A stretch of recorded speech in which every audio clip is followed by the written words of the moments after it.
আচ্ছা, রৈখিক প্রতিসম হয়ে গেছে, এরপরে দেখো ঘূর্ণন প্রতিসম।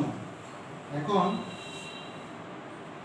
যেমন কোনো একটা চিত্র কেমন করে রৈখিক প্রতিসম হয়েছিল সেটা তোমরা আগেই দেখেছো। এরপরে ঘূর্ণন প্রতিসমটা কীভাবে হবে দেখো।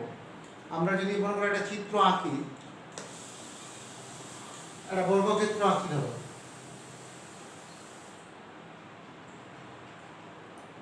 এখন এই বর্গক্ষেত্রটার ভেতরেতে যদি এমন কোনো একটা বিন্দু নিই যে বিন্দুটাকে কেন্দ্র করে ঘড়ির কাঁটার দিকে বা বিপরীত দিকে একটা নির্দিষ্ট কোণে যদি ওটাকে ঘোরালে যদি এই চিত্রটা ঠিক আগের মতোই দেখতে হয়, কিন্তু তার মানে কিন্তু হুবহু ওই প্রথম অবস্থানটা নয়, এটুকু খেয়াল করতে হবে, যাতে করে এইটা ঠিক এই রকমই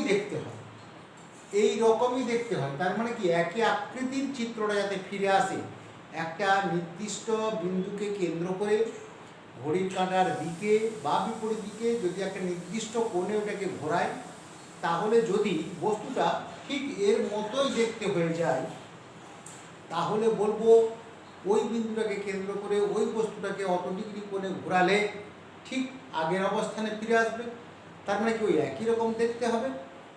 তাহলে একই রকমের যখন দেখতে হবে তখন বলবো যে এইটা ওই বিন্দুটাকে কেন্দ্র করে ঘোরালে ওর ঘূর্ণন প্রতিসাম্য কোণ বা ঘূর্ণন প্রতিসাম্য কোণ যত ডিগ্রিতে ঘোরাচ্ছি তত ডিগ্রিতে ও আবার একটা ঠিক ওইটার মতোই আকৃতিতে ফিরে আসছে। তার মানে কিন্তু ফার্স্ট পজিশন যেটা সেটা কিন্তু নয়, দেখাচ্ছি না। এ বি সি ডি যদি আমার একটা বর্গক্ষেত্র হয়, এই বর্গক্ষেত্রের কোণটা আমরা পাবো।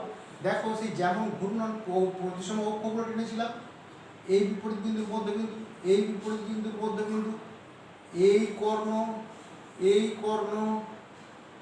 এইগুলো সবগুলো যে বিন্দু ছেদ করেছে সেই বিন্দুটা যদি ও বলি, তাহলে ও বিন্দুকে কেন্দ্র করে যদি এই চিত্রটাকে আমরা 90 ডিগ্রি ঘুরিয়ে দিই তাহলে কেমন পজিশন আসছে দেখো।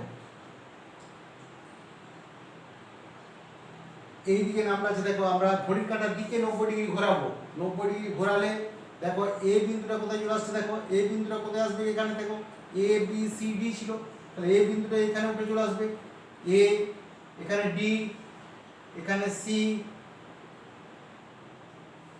এখানে বি, দেখো এ বি সি ডি হয়ে গেছে। তার মানে কি এটা উপরে উঠে গেছে। তার মানে এইখানেতে আবার সেই ঘূর্ণন কেন্দ্রটা এখানে ও হয়ে গেছে। তার মানে হচ্ছে যে এই চিত্রটাকে যদি আমরা এরকম 90 ডিগ্রি, 180 ডিগ্রি, 270 ডিগ্রি এবং 360 ডিগ্রিতে ঘোরাই, তাহলে আমরা বলবো এই চিত্রটা ঘূর্ণন প্রতিসম চিত্র এবং এর মাত্রা হচ্ছে 4 বার হচ্ছে 90। মানে কি ঘূর্ণন প্রতিসম মাত্রাটা কি করে পাবো না, ঘূর্ণন কোণটা এখানে বললাম প্রথম কি করে পেয়েছি আমরা, ঠিক চিত্রটা একই মতো এরই মতো দেখতে হয়েছে কখন না, ঠিক 90 ডিগ্রি ঘোরালে। তাহলে ঠিক যখন 90 ডিগ্রি ঘুরিয়ে দিচ্ছি তখন ঠিক চিত্রটা ঠিক আগের মতোই দেখতে হয়েছে। তখন এই চিত্রটাকে 90 ডিগ্রিতে যখন ঘোরাচ্ছি তখন ওর মাত্রাটা হবে 360 ডিগ্রি, 360 ডিগ্রি বাই 90 ডিগ্রি সমান হচ্ছে 4। তার মানে কি ঘূর্ণন প্রতিসম কোণ হচ্ছে 90 ডিগ্রি আর এর মাত্রা হচ্ছে 4। তাহলে এটাকে 4 হচ্ছে মাত্রা আর ঘূর্ণন কেন্দ্র হচ্ছে ও। তাহলে যে বিন্দুটাকে কেন্দ্র করে ওই চিত্রটাকে ঘোরাচ্ছি সেই বিন্দুটাকে বলছি ঘূর্ণন কেন্দ্র। আর যত ডিগ্রি কোণে ঘোরালে ঠিক প্রথম অবস্থানে ফিরে আসছে সেটাকে বলছি তার ঘূর্ণন কোণ, এখানে কিন্তু 90 ডিগ্রি। আর 360 ডিগ্রি বাই ওই প্রথম যে ঘূর্ণন কোণটা হচ্ছে, ঘূর্ণন কোণ যত সেইটা ভাগ করে দিলেই পাবো এর মাত্রা। সেরকম আমরা সমবাহু ত্রিভুজের ক্ষেত্রে কি পাবো দেখো। সমবাহু ত্রিভুজের ক্ষেত্রে আমরা যে প্রতিসম রেখাগুলো পেয়েছিলাম, এই যে অন্তঃকোণগুলো সমদ্বিখণ্ডক 3টে বা মধ্যমা 3টে, এই বিন্দুটাকে কেন্দ্র করে যদি আমরা ঘোরাই তখন আমাদের দেখো, আমরা যদি এই সাইডগুলো যদি মুছে দিই, এই বাড়তিগুলো যদি মুছে দিই, দেখো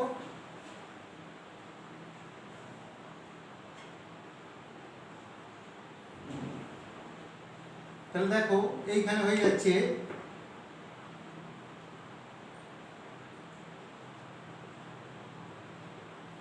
তাহলে এইদিকে হচ্ছে 3 বার ঘুরবে, দেখো 120 ডিগ্রি করে, তাহলে এর মাত্রা হয়ে যাচ্ছে 360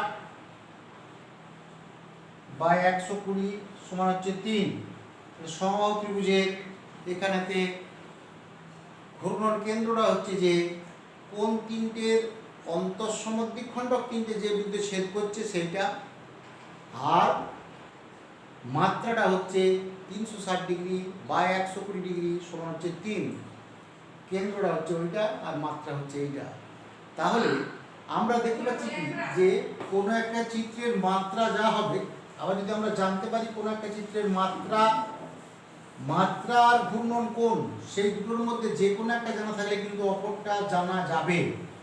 যদি আমরা মাত্রাটা জানতে পারি, যেমন মনে করছি বর্গক্ষেত্রে যদি আমরা বলি ঘূর্ণন মাত্রা 4, তাহলে ওখানে ঘূর্ণন কোণটা পাবো 360 বাই 4 সমান 90 ডিগ্রি। তার মানে কি 90 ডিগ্রি, 180 ডিগ্রি, 270 ডিগ্রি, 360 ডিগ্রিতে ঘোরালে আমরা পাবো। তাহলে আমরা যদি মাত্রা জানতে পারি তাহলে ঘূর্ণন কোণটা জানতে পারবো, আর ঘূর্ণন কোণটা যদি জানতে পারি তাহলে আমরা মাত্রাটা বার করতে পারবো। আর ঘূর্ণন কোণটা সবসময় হবে 0 ডিগ্রি থেকে বেশি আর 360 ডিগ্রি থেকে কম। কেননা যে কোনো চিত্রই হোক না কেন তাকে যদি 360 ডিগ্রি ঘুরিয়ে দেওয়া যায় তাহলে কিন্তু সে কিন্তু একদম পূর্বাবস্থায় ফিরে আসবেই। তার মানে কি সে ওটা ঘূর্ণন প্রতিসম নয়। যদি তার ঘূর্ণন কোণটা যদি 0 ডিগ্রির থেকে বেশি হয় এবং যদি 360 ডিগ্রির থেকে যদি কম হয়, তবেই সেক্ষেত্রে আমরা তার ঘূর্ণন কোণটা পাবো যে এত ডিগ্রি কোণে ঘোরালে ওটা আগের আবর্তন পূর্বাবস্থায় ফিরে আসছে। তাহলে ঘূর্ণন কোণ সবসময় হবে greater than 0 degree and less than 360 degree. তাহলে আয়তক্ষেত্রের বেলাতেও দেখতে পাবে যখন রৈখিক প্রতিসম যে চিত্রগুলো হয়েছিল, সবাই কিন্তু নয়, কিন্তু কিছু ক্ষেত্রে দেখো রৈখিক প্রতিসম যেমন এরও হয়েছিল যে বিপরীত বাহুগুলোর মধ্যবিন্দু যোগ করলে যে রেখাটা পাবো এইটা, তাহলে এই বিন্দুটা হয়ে গেল ঘূর্ণন কোণ বা ঘূর্ণন কেন্দ্র। আর ঘূর্ণন কোণটা এখানে হয়ে গেল দেখো এ ডবল দুটোতে হচ্ছে, দেখো তার মানে এই হচ্ছে যে 180 ডিগ্রি। তার মানে কি 2 যখন ঘূর্ণন মাত্রা হয়ে যাচ্ছে, দুবার ঘোরালে হয়ে যাচ্ছে, তাহলে এর মাত্রা হয়ে যাচ্ছে 2 এবং কোণ হয়ে যাচ্ছে 180 ডিগ্রি। তার মানে কি রৈখিক প্রতিসমর বেলা হয়েছে মাত্রা হয়েছিল 2, আর ঘূর্ণন প্রতিসমর ক্ষেত্রেও মাত্রা হলো 2 আর কোণটা হলো 180 ডিগ্রি, মানে 360 ডিগ্রি বাই 2 সমান 180 ডিগ্রি। কিন্তু দেখবে সমদ্বিবাহু ত্রিভুজ যেটা ছিল,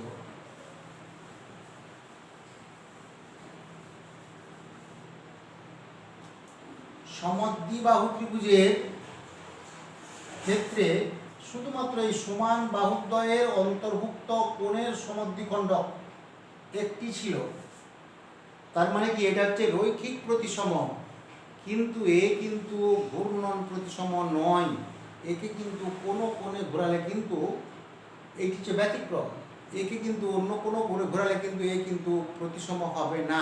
তার মানে কি আগের মতো হবে না। আরেকটি জিনিস হচ্ছে ব্যতিক্রম, দেখো বলি আমি, সামান্তরিক ছিল, সামান্তরিক কিন্তু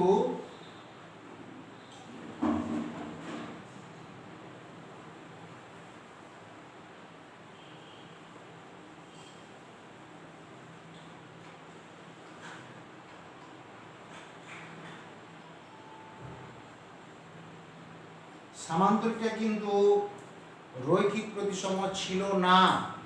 সামান্তরিক কিন্তু রৈখিক প্রতিসম নয়, কিন্তু এ কিন্তু ঘূর্ণন প্রতিসম। এর যদি কর্ণ দুটো যে বিন্দু ছেদ করছে, সামান্তরিকের কর্ণ দুটো যে বিন্দু ছেদ করছে সেটা কিন্তু ঘূর্ণন কেন্দ্র। আর এই ঘূর্ণন কেন্দ্রে যদি সামান্তরিকটাকে 180 ডিগ্রিতে ঘোরানো যায় তাহলে কিন্তু আগের অবস্থায় ফিরে আসে।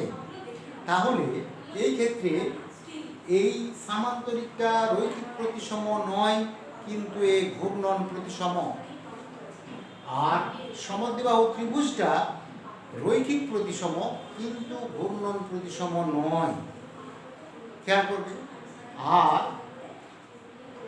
মোটামুটি যেগুলো রৈখিক প্রতিসম যত ছিল 2 দুটো যদি তার যদি রৈখিক প্রতিসম রেখা পাওয়া যাচ্ছিল বা প্রতিসাম্য রেখা যদি দুটো পাওয়া যাচ্ছিল, তাহলে সেক্ষেত্রে তার ঘূর্ণন কোণের মাত্রাটা হয়ে যাচ্ছে বাই 2 সমান 180 ডিগ্রি। তার মানেটা কি, এই ব্যতিক্রমগুলো বাদ দিলে বাকিগুলোর জটা রৈখিক প্রতিসম রেখা জটা পাবো।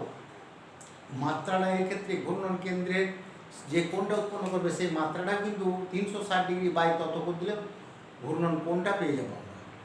এইটাই ব্যাপারে, আর অন্য কোনো ইয়ে নাই। ওইখানে অনেকগুলো প্রশ্ন আছে এই ব্যতিক্রমগুলো নিয়ে। আর তোমাদের যে অ্যালফাবেটগুলো দেওয়া ছিল ওইখানেতে অ্যালফাবেটগুলো রৈখিক প্রতিসমকে বলেছিলাম।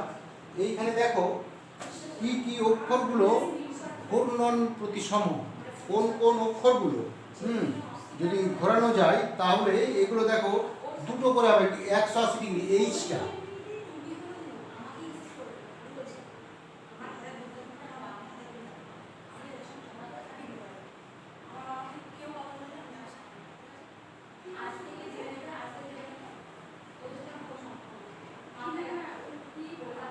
এই এইচটাকে যদি 180 ডিগ্রি ঘুরিয়ে দিই তাহলে এইটাই পাবো, তখন কিন্তু এই রেখাটা এইদিকে ঘুরে যাবে। তাহলে এর মাত্রা কিন্তু 2, মাত্রা কিন্তু 2, আর এর ঘূর্ণন কোণটা হয়ে যাচ্ছে 360 ডিগ্রি বাই 2 সমান কিন্তু 180 ডিগ্রি। তেমনি আয়ের ক্ষেত্রেও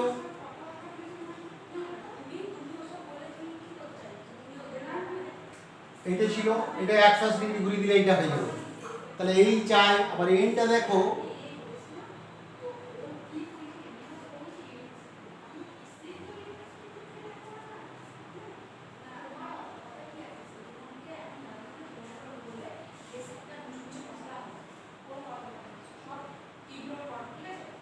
তাহলে এটাকে যদি 180 ডিগ্রিতে ঘুরিয়ে দিই তাহলে কিন্তু এই অবস্থানে ফিরে পাবো। তেমনি এইচ আই এন এস ও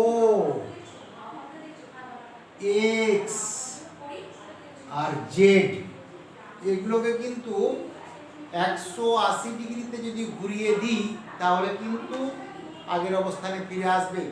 তার মানে কি, কোন কোন অক্ষরগুলো রৈখিক প্রতিসম যেগুলো ছিল আর কোনগুলো ঘূর্ণন প্রতিসম কোন কোন অক্ষরগুলো দেখো, এইগুলো কিন্তু সব H I N S O X Z এগুলো কিন্তু ঘূর্ণন প্রতিসম বটে।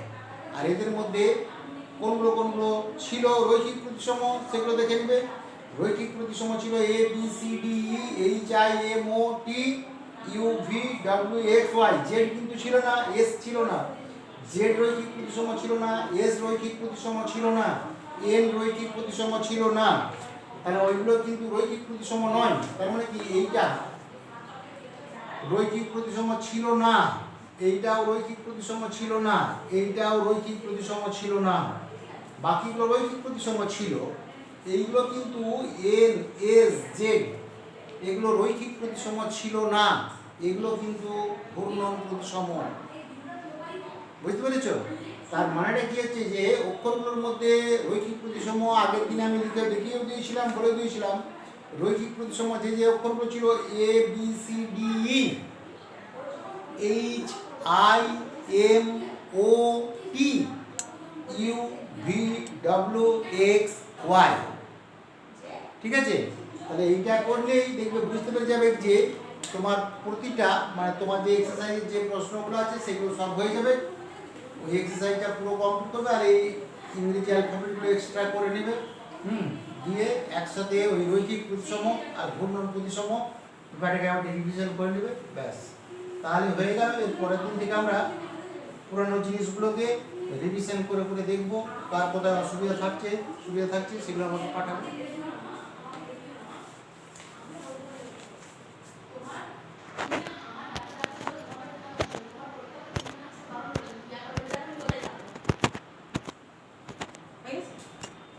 বন্ধ হচ্ছে না কেন?